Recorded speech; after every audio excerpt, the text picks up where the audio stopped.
So let's go for a walk.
Want to speak real Spanish from your first lesson? Sign up for your free lifetime account at SpanishPod101.com. ¿Qué estás viendo? Oye, te gusta mucho Andrea, ¿verdad? No, me gusta muchísimo.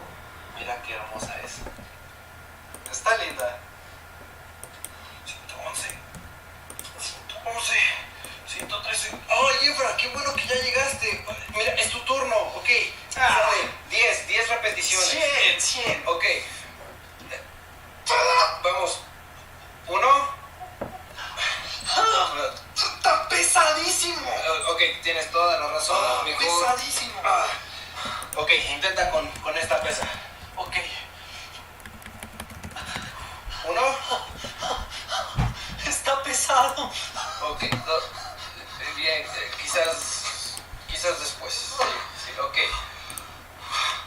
Hey, how are you there, guys? So, as you may heard, we said mucho and muchísimo, and also we said pesado and pesadísimo. So, what is the difference between using these words mucho, muchísimo, pesado, pesadísimo? So, in this video, we're going to check when to use ísimo in the adjectives, when to use it, and how to use it. As you might know, my name is Diego, and I'm Efrain. So, enjoy this video. Woo!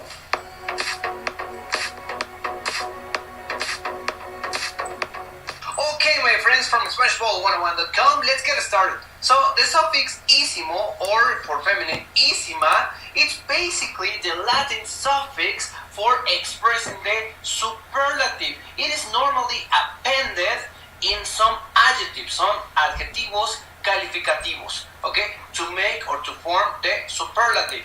And superlativo. Superlativo significa... yo sé qué significa. El grado más alto o la mayor intensidad de la cualidad que se expresa. Or, in other words, when you add the suffix ísimo or ísima for the feminine, what you are doing is you are making the adjective more intense. You are making the adjective stronger.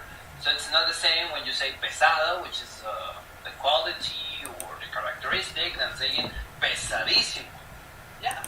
And we have 8 rules for when to use and how to use ísimo. Yeah. We're going to start telling you right now.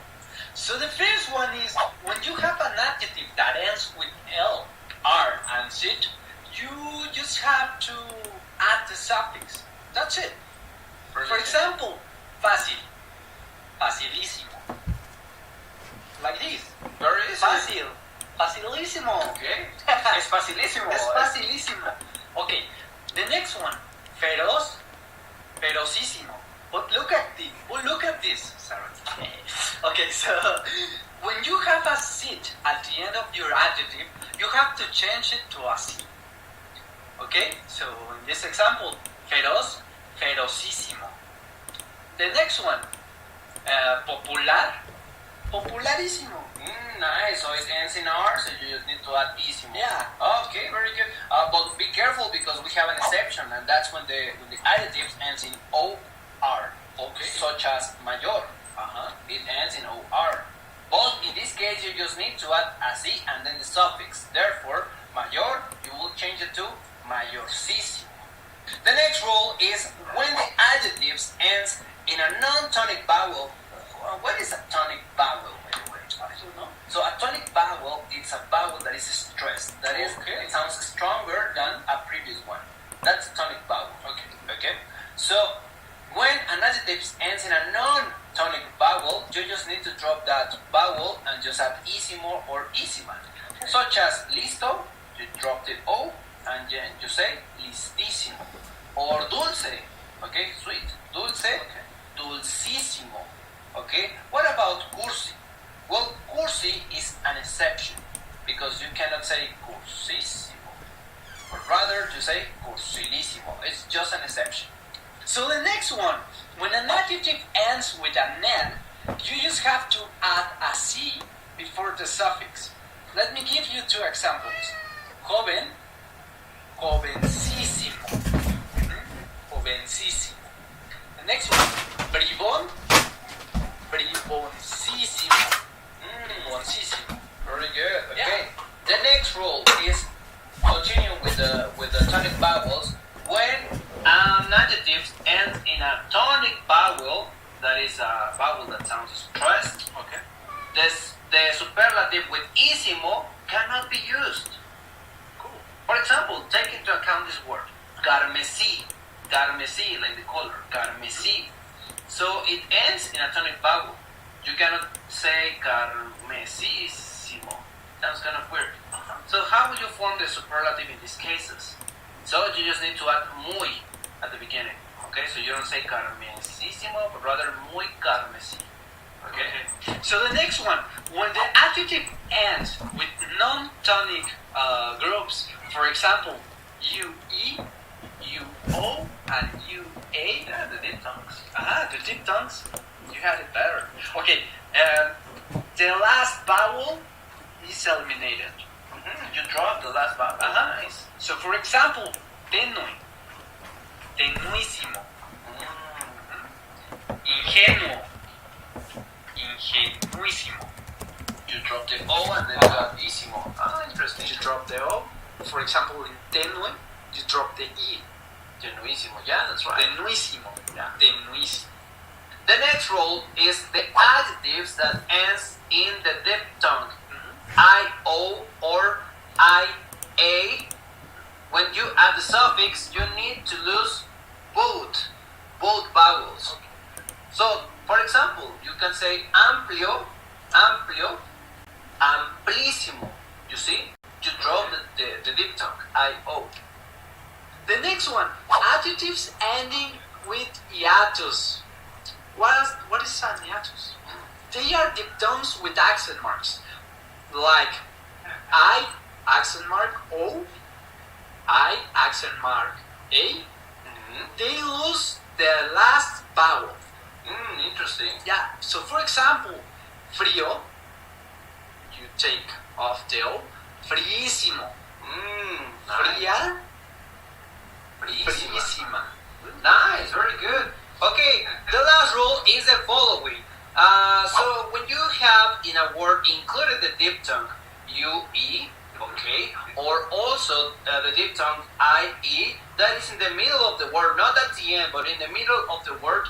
So you are going to take the Latin root of the word and then just add isimo. Let's see three examples here, very interesting, okay? So we have the first one, fuerte, fuerte, okay?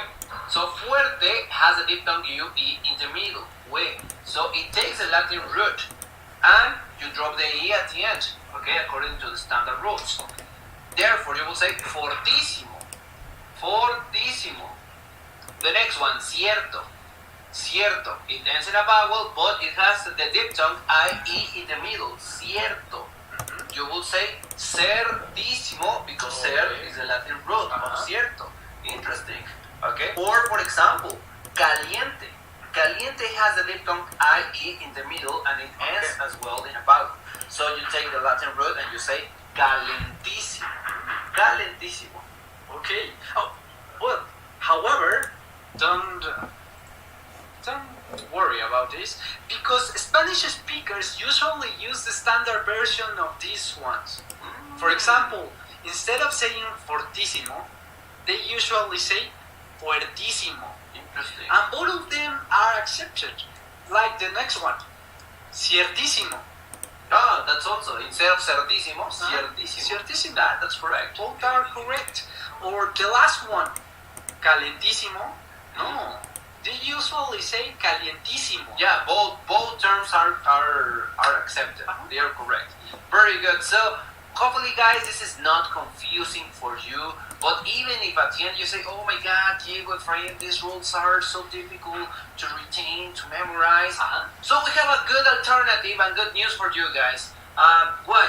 Because there is another word for forming an superlative, a superlative. Okay. What is that form?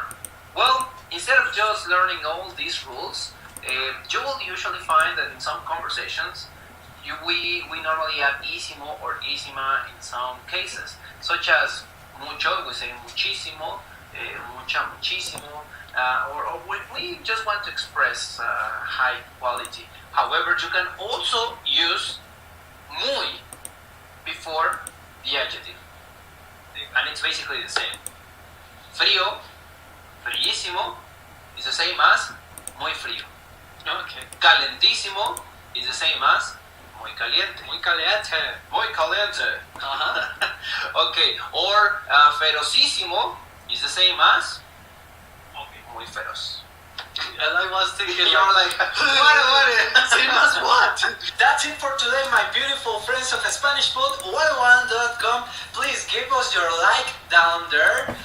Share this video with all our learners. Write your comments down there. Please subscribe to this beautiful channel so you can know when we upload a new video. That's correct, my friends from SpanishPod101.com. So, see you later, guys. Hasta luego.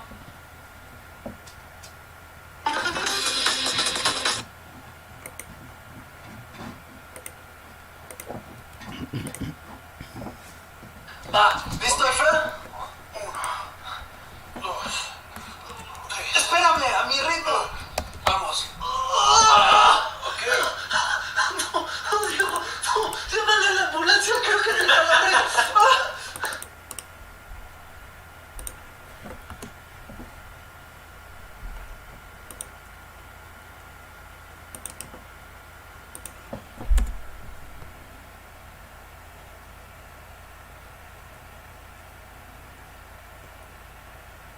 Want to speak real Spanish from your first lesson? Sign up for your free lifetime account at SpanishPod101.com. Hi everyone, this is Rosa, and today we'll be doing 5 amazing love quotes from Spanish songs. Let's begin. Yo no te pido la luna, tan solo quiero amarte. I'm not asking you for the moon, I just want to love you. Yo no te pido la luna by Sergio Dalma. So he's a pretty famous singer. I don't listen to his music a lot, but I would say it's more like my mother's generation. So yeah, very classical. I think he used to be like kind of, I don't know, good looking and cool before. Not that much now, I guess. No me canso de buscarte. No me importaría arriesgarte si al final de esta aventura yo lograra conquistarte. I don't get tired of seeking you. I wouldn't care to risk you if at the end of this adventure I could win you over. Mi Princesa by David Bisbal. So David Bisbal was one of the winners of the first edition of a very famous singing reality show in Spain. Like all the people that participated in that edition of the show became super famous, and everybody in Spain would be watching like every day the program. One of the things he was famous for was his curly blonde hair. That was kind of his trademark. You like it? No. Te mentiría si negara hoy que desde entonces solo sueño contigo. I would be lying to you if I denied today that since that day I only dream of you. Apareces tú by La Oreja de Van Gogh. La Oreja de Van Gogh, which is translated as Van Gogh's ear, the painter's ear. It's a pop band that's been like releasing songs for quite a long time. Yeah, they are very famous pop band in Spain. A friend of mine used to be so obsessed with them. But yeah, they changed the main singer. So my like when I was in high school, like this friend of mine was obsessed with them. She would have like all the, like not notebook, but when you put your like full of photos of, this thing with rings. And she would go to all the concerts. Regálame tu estrella, la que ilumina esta noche llena de paz y armonía, y te entregaré mi vida. Give me your star, the one that lights up this night full of peace and harmony, and I will hand you my life. Solamente tú, by Pablo Alborán. So Pablo Alborán is a singer-songwriter that got discovered on YouTube some years ago in Spain.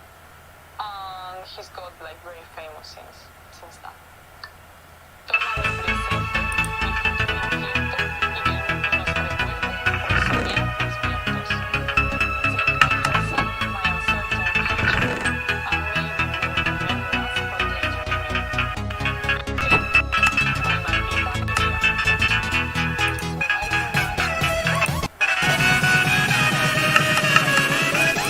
I don't know. Not very like hard rock or anything, more like rock pop.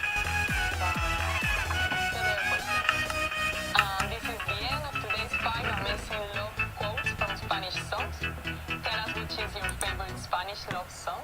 Don't forget to like this video, subscribe, and check out SpanishPod101.com. Hasta luego!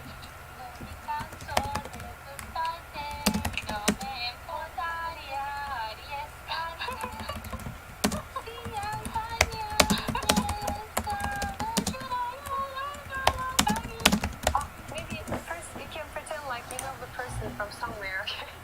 That always works.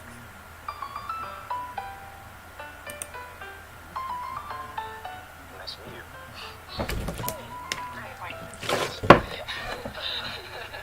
Hola, Marta. I think que et dius Anja? És correcte? Very sexy inside. Mexican? No, Mexican. Is it Spanish? No. Va, que et llegiré una frase. D'acord? Yes. Portuguese. No. So maybe it's Spain. Spanish, like. It's but, Spain. How do they say it? Like, I don't know how to say it. Couple words? Yeah. Really? Hola, ¿cómo estás? Hola Max, ¿cómo estás? La verdad es que te iba a tirar un chamullo barato, pero te vi los ojos y no sé, te quiero invitar a salir, te quiero para algo serio. La verdad que no soy de hacer estas cosas, es raro, pero desde el momento en el que te vi, estoy sintiendo cosas que antes no sentía. No sé qué me está pasando. No sé si es tu voz o tu sonrisa, pero me parece que tenemos que ir a tomar algo juntos. Así que lo que voy a hacer es darte mi número de teléfono, me vas a escribir, tal vez nos vamos a enamorar, no sé, veremos qué pasa. ¿Está bien? No sé. This is like love confession. I have to admit that it was like kind of romantic, like in the pronunciation and stuff. But like, yeah, the content is a bit cheesy. Sorry, but Is it Spanish language, right? No, ¿think so? Yeah. Es castellano, exactamente. Vos igual que mi Bueno, sí,多么可爱。 It was so sudden. I don't know. this is.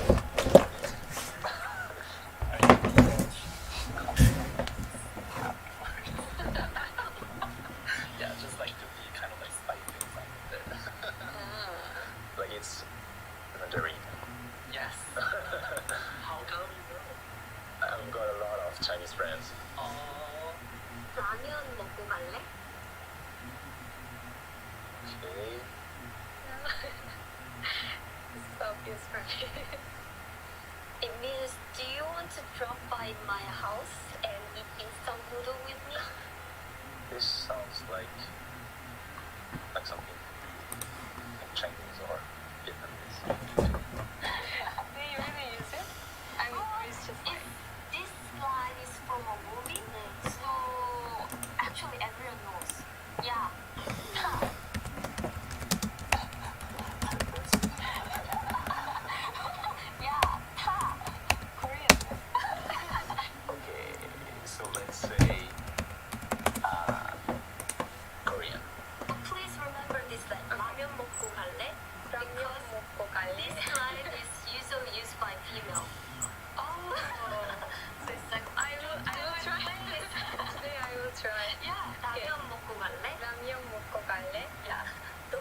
会いしたことありますか？ないと思います。今度一緒にご飯でもどうですか？まだ食べた。まだ食べてない。It means no, maybe. You didn't expect the answer. It's like one way. 僕が必ず君を守るから。Oh, I got excited. And now I get really shy because she understands. Understand you. It means like I'm going to protect you. Yeah. Yeah.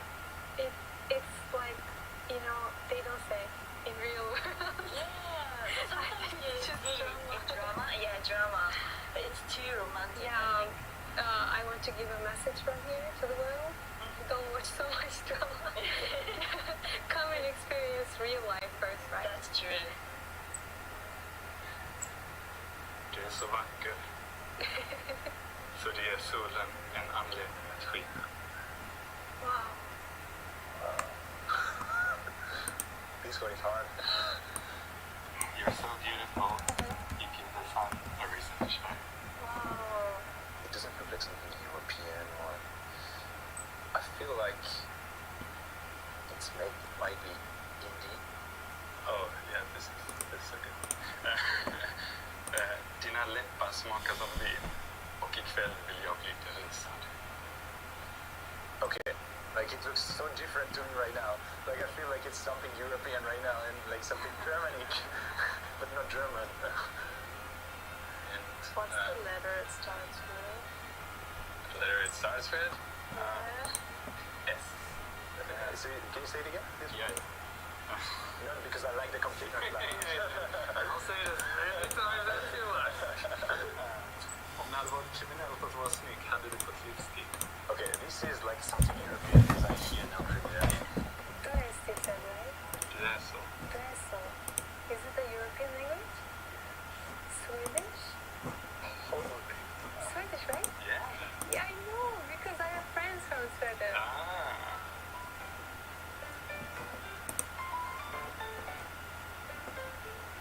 Hello again. Oh, you're a beautiful girl. Come You on. are, Wow, there's a girl.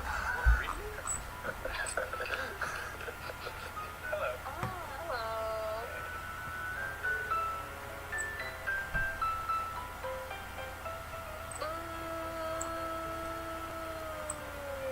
Difficult. Usually I've got some bad stereotypes about like Spanish, but the Spanish one was quite good, I think. But that's not the winner.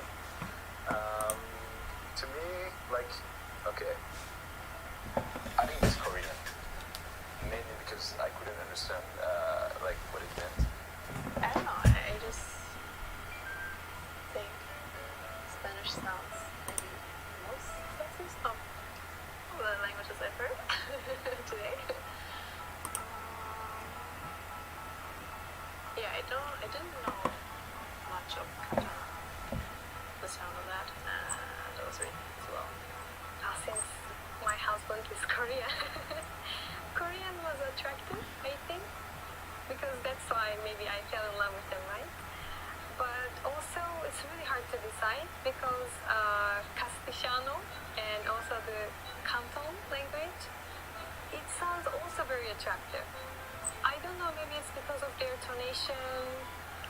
I don't know why, but even though I don't know the meaning, it sounds like very natural, very confident, so I like that language too.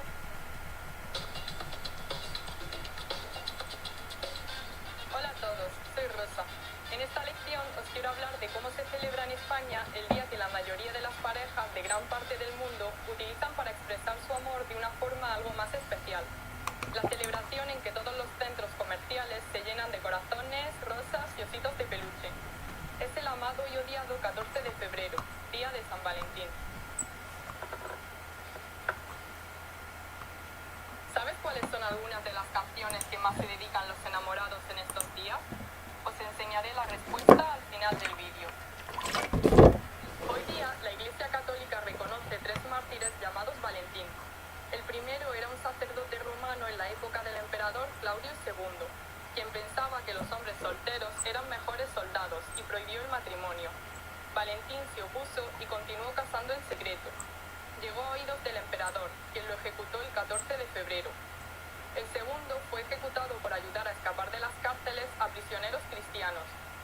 El último era un prisionero que se enamoró de la hija del carcelero, y el día de su ejecución le mandó una carta firmada de tu Valentín. En España, esta fiesta se empezó a celebrar a mediados del siglo XX, sobre todo por motivos comerciales. A menudo se dice que esta fiesta la introdujo la cadena de grandes almacenes Galerías Preciados. En España se celebra de forma muy parecida al resto de los países. La pareja se intercambia normalmente regalos, tarjetas de felicitación y van a cenar a algún buen restaurante. Se hizo un estudio para ver cuáles eran los regalos más dados en San Valentín. En primer lugar, encontramos que las parejas prefieren hacer cenas románticas, dar flores y, por último, osos de peluche. Muchos critican que no debería existir un día dedicado a expresar el amor, sino que esto debería hacerse de forma constante. A pesar de que a más del 30% no le gusta festejar, lo harán porque a su pareja sí le gusta.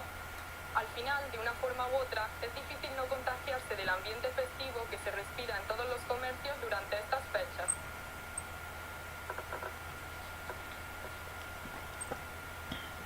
Es frecuente que cuando esta fecha se acerca, aquellos que en ese momento no tienen pareja se sientan algo solos. Por eso el 13 de febrero se celebra el Día del Soltero, una iniciativa que surgió en Internet y que gracias a las redes sociales se extendió por todo el mundo. Y ahora voy a daros la respuesta a la pregunta que lancé antes. ¿Sabes cuáles son algunas de las canciones que más se dedican los enamorados en estos días?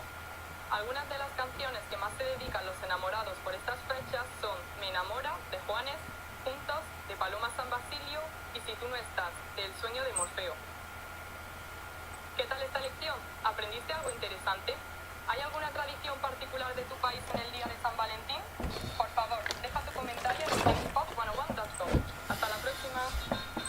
Want to speak real Spanish from your first lesson? Sign up for your free lifetime account at SpanishPod101.com. Does having a study partner help you learn a language faster? For most people, having a friend or romantic partner who is a native speaker of their target language dramatically improves their ability to master the language. In this video, we'll talk about some ways to help you build relationships with people. We'll also talk about 3 reasons having a native speaker partner can improve your language fluency. First, knowing a native speaker helps you better understand the culture. Knowing a native speaker gets you connected with the culture in ways that no lessons or textbooks ever could. Native speakers are better informed about the latest slang expressions and know interesting places to eat and hang out. Having a friend or partner who is a native speaker can dramatically improve your understanding of the language. In addition to language, you can learn about cultural practices, gestures, and relationships. Second, having a native speaker partner increases your exposure to the language. Practice makes perfect is a well-known expression that is certainly true for language learning. When you have a friend, romantic partner, or study buddy, you speak to them through text messages, phone calls, and basic interaction. These are all opportunities for you to practice the language. Making an effort to practice will help your vocabulary quickly expand beyond simple greetings, flirtatious words, and basic comments to deeper, more meaningful conversations. Third, a supportive partner is the best study aid you can find. We all make mistakes, especially when trying to learn a new language. But if you have a supportive partner, they can gently point out your mistakes and help you find better ways to express yourself. And if your native speaker study partner is also your romantic partner, your motivation will likely be even higher than someone who does not have a romantic relationship with a native speaker. Now, let's look at 3 ways our language learning program helps you learn even faster if you have a native speaker partner. First, all resources and materials are available in English and in your target language. Studying with a partner is special because it's an opportunity for both of you to learn a new language. That's why every single lesson, transcript, vocabulary list, and resource on our website is available in English and in your target language. You can learn from each other. Second, lessons are designed to help you understand and engage with culture. On our website, our focus is to help our students learn practical vocabulary and phrases that are actually used in everyday conversation. This means that from your very first lesson, you can start applying what you learn immediately. So if you want to go out to a restaurant, play games, or attend a social function with your partner, you'll have the vocabulary and phrases necessary to have a great time. Third, access to special resources dedicated to romantic phrases. If your study partner is your romantic partner, we have resources to help you communicate your feelings correctly. Our language learning program has special sections and tools to teach you love words, phrases, and cultural insights. Of course, please remember that simply being in a relationship is no substitute for studying. Communication is key to every relationship, whether romantic or not. If you fail to continue expanding your vocabulary and you stop learning the language on your own, your relationships may suffer or fizzle out. Without question, spending time with native speakers can help you dramatically improve your language proficiency. But this is no replacement for focused studying. It's essential to help facilitate better communication and master the language. So, if you're ready to finally learn a new language the fast, fun, and easy way, sign up for your free lifetime account by clicking on the link in the description.